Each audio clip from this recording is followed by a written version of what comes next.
కూడా ఇటువంటి దాడులు ఉండవండి. 2 దఫాలు కాపులు సహకారంతో 2 సార్లు ముఖ్యమంత్రి అయ్యారు.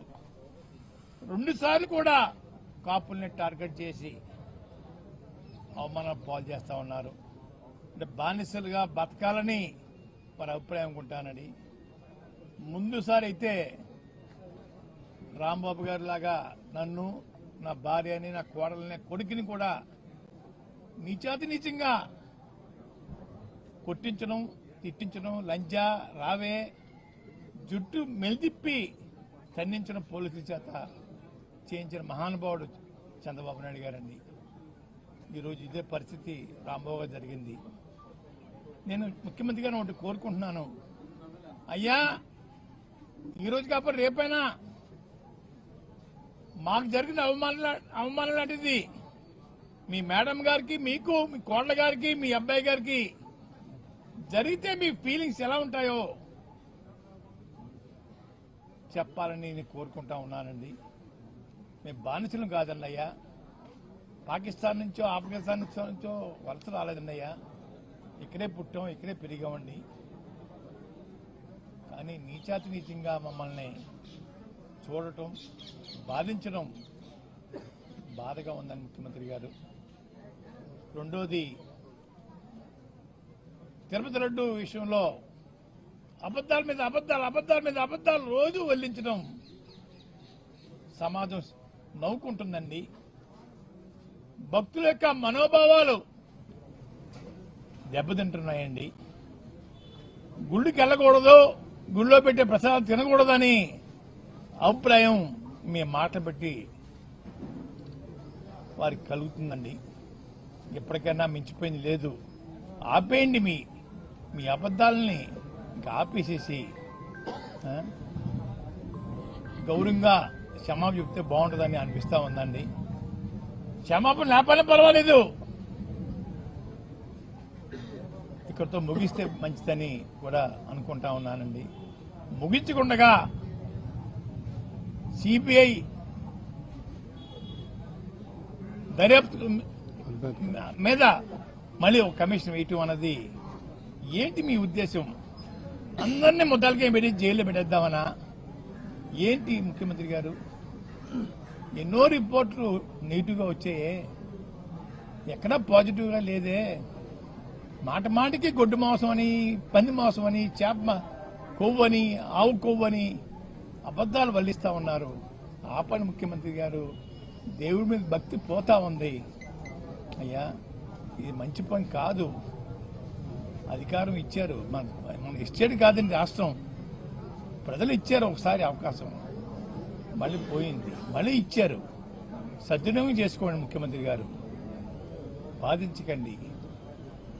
గౌరవంగా జీవించే మనుషులను గౌరవంగా జీవించనమండి, అంతేగాని మీకు బానిసలుగా చేసుకోవడం కోసం మా ఇళ్ల మీద దాడి చేయించే కార్యక్రమం స్వస్తి పలకమని చెప్పేసి నేను కోరుకుంటా ఉన్నాను.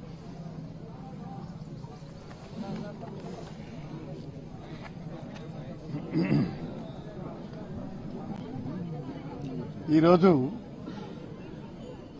చాలా దురదృష్టకరమైనటువంటి సన్నివేశం. అంబటి రాంబాబు గారిని అరెస్ట్ చేయటం,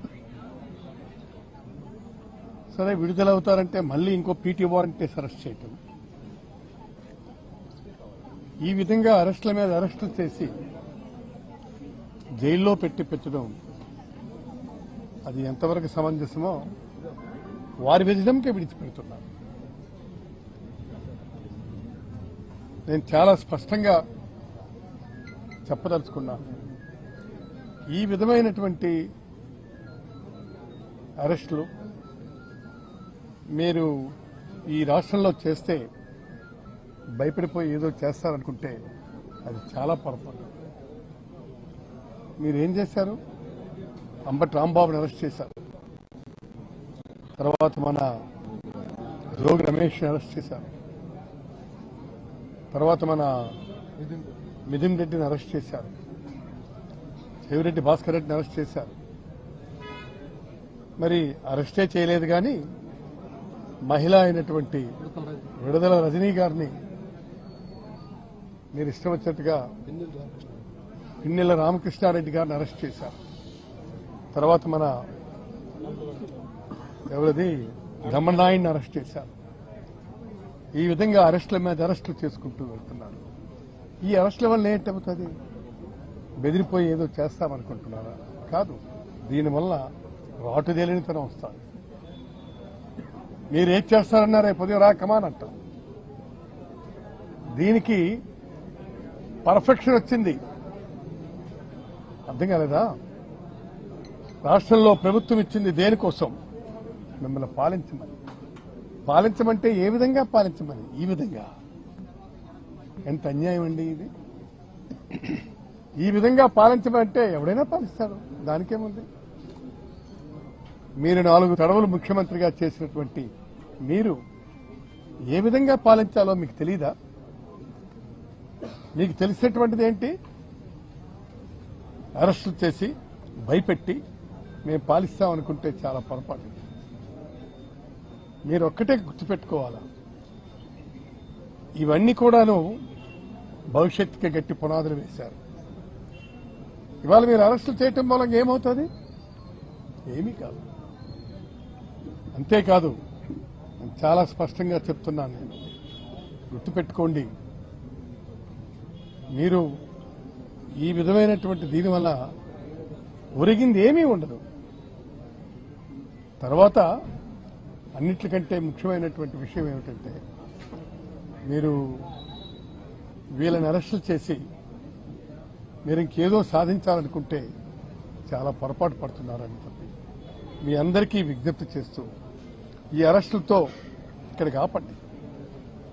ఇక మీరు తిరుపతి లడ్డూ ప్రసాదానికి వెళ్తే అందులో ఇవి కలిసింది, అది కలిసింది, పందికోవు కలిసింది, గోమాంసం కలిసింది, ఇష్టం వచ్చినట్టుగా మీరు కామెంట్లు చేస్తున్నారు.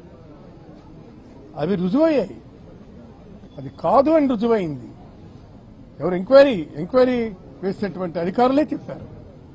అది కాదు అని చెప్పినా కూడా మీరు వెంటనే మళ్ళీ ఇంకోటి వేశారు. ఇవాళ సింగిల్ మెన్ కమిషన్ ఇస్తున్నారు.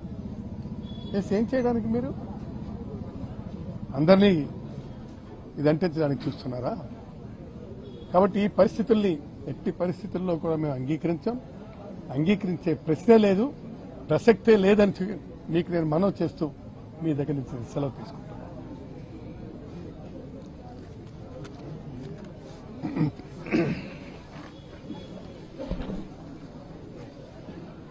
అంబటి రాంబాబు గారి యొక్క ఇంటిపై దాడి, ఆయన మీద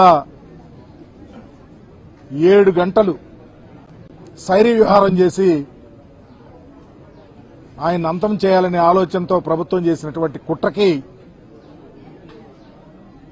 చెరపకురా చెడిదవు రాంబాబు గారిని చెడగొట్టాలని చూశారు. చివరికి రాష్ట్రంలో తెలుగుదేశం పార్టీ చంద్రబాబు నాయుడు చెడిపోయే పరిస్థితి వచ్చింది. ఎందుకంటే రాంబాబు గారి యొక్క మనస్తత్వం ఈ రాష్ట్ర ప్రజలకు తెలుసు. ఒకరిని బాధ పెట్టాలనో, కుల ప్రస్తావనలు తేవాలనో, కించపరచాలనో మాట్లాడే మనస్తత్వం కాదు. చిన్నప్పటి నుంచి తెలిసినటువంటి వ్యక్తి, సెటారికల్ గా మాట్లాడే వ్యక్తి.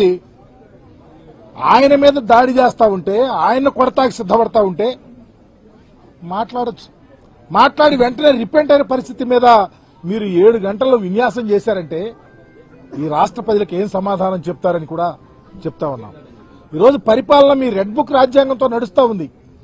అకౌంటబిలిటీ లేని పరిపాలన జరుగుతూ ఉంది.